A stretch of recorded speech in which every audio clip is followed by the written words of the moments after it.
I'm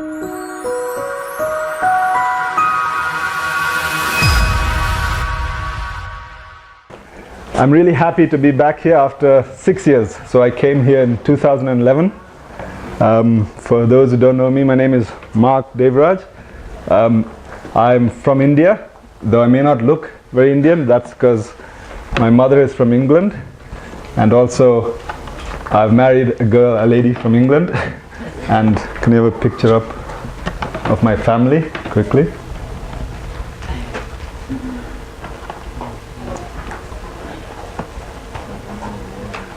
So 6 years ago, when I first heard about Foundations for Farming, I was at a point in life where I was fed up with anything to do with farming. So that's my family there. My wife Ruth, and we have 4 kids, 2 girls and 2 boys. So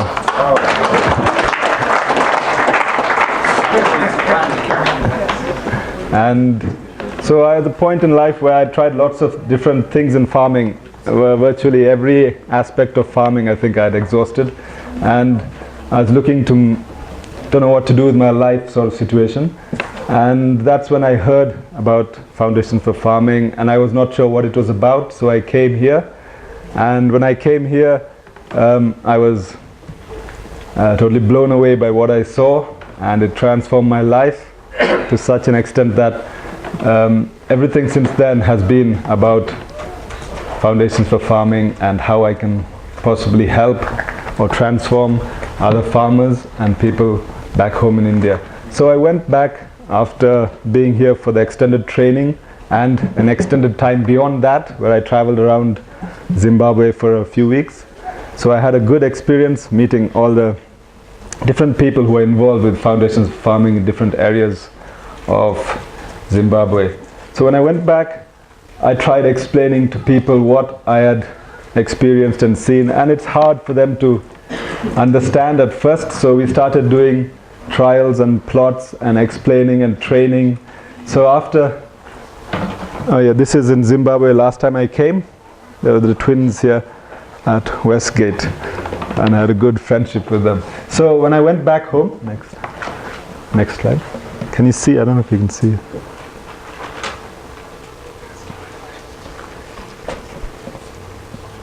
When I went back home, I started a small plot, as I was told to. Don't go big, go small. So when I went back home, I did a well-watered garden in front of our church, and I involved all the people in the church to help plant and look after that plot. Next slide. Yeah. So that was our first plot in front of our church, and it was in the height of the summer. It was not a good time for planting, but anyway we did it. And then a few months later we started training other people as well. So I did all the things that I learned here. We did composting, we did all the soil demonstrations, and all these different things. So there's a good interest and support from the churches that I worked with in India, and it was decided that we should start a training center for Foundations for Farming. So then we built, so hold it there. We built a training center, and we were really blessed that Brian came along, and he was there for a few days with us as we opened the training center and dedicated it to God's work. So that was in 2012, and after that we started doing trials on all the different crops that the people grew in the area, because maize is not a big food crop for us in India. There are various other crops. So we did nearly about 20 different crops on different trials. So we made small plots and we had them out like they have them around the circle here. So we had legumes, we had vegetables, we had cereals, and all the different seasons of the year. So next slide.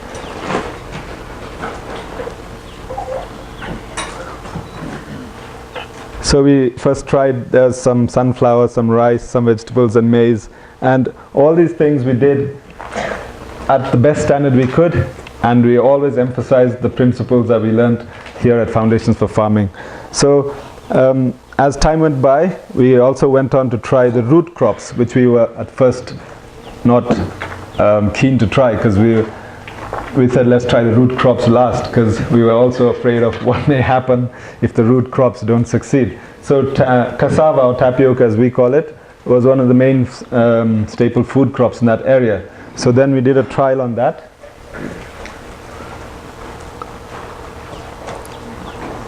Very hard to see. Anyway, we did a trial on that, and after a year, it takes a year for the crop to grow, so after a year we were blessed by an abundant yield of, we got about 16 tons in the acre that we had cultivated. So that was really a high yield, and people were surprised that we didn't need to plow the land seriously, and that the roots and God works in nature in mysterious ways. So, and as time went by, we started to expand our area of cultivation, and we started to cultivate in a commercial scale as well, so that we could earn some income towards all the training expenses and things we were incurring. So we expanded to grow maize and other legumes and all on a big areas. So in all these areas we were able to maintain high standards and keep the soil mulched and keep on encouraging people to try out these methods. But it's taken a long time, and I'm always encouraged by the fact that Brian never gave up, even though it took so many years for all of us here to come on to this vision and mission. So now, after 6 years, things are changing again for me. I spent a lot of time and effort into establishing these things here, but lately God has asked us to move on, and that was a difficult decision for me and my family. So now we are moving to Mumbai, which is further north in the country. We live in the south, and it's a big city, but we are outside the city, and there's an organization that wants us to develop a farm on their property, and also we have asked to use that place as a training center for foundations for farming, which they have agreed for. So it serves a double benefit. So just 3 months ago, me and my whole family, we've moved up there, and it's different, and we struggle a lot, especially with the pollution, but God has moved us there for a purpose, so He will keep us. And before, when we started this, we struggled for finances. We did it mostly with some church finance and our own finance, but now God has blessed me in this place where I don't have to worry about any finance. Everything is provided and taken care of. So, and Mumbai being more central and accessible in India, we believe now that it's going to be more accessible to us to train people and for people to come to get trained in Mumbai. So there was a prophecy on me many years ago where they said, you will go out and you will help transform this country, and I was like, no way.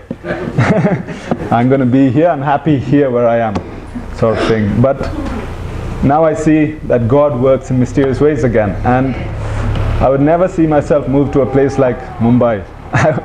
But now God has helped me to get a love for that place, and also I believe that it's a next stage in the work. And though I think I have not achieved much, I haven't transformed a nation, I haven't transformed a community the way Zimbabwe, FF is doing it in Zimbabwe, but I know it takes time, and God's purposes and plans work out differently to how we think they are.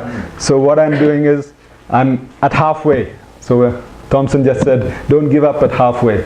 So I'm not giving up. So at halfway, the game's moved to another location. So I'm moving there.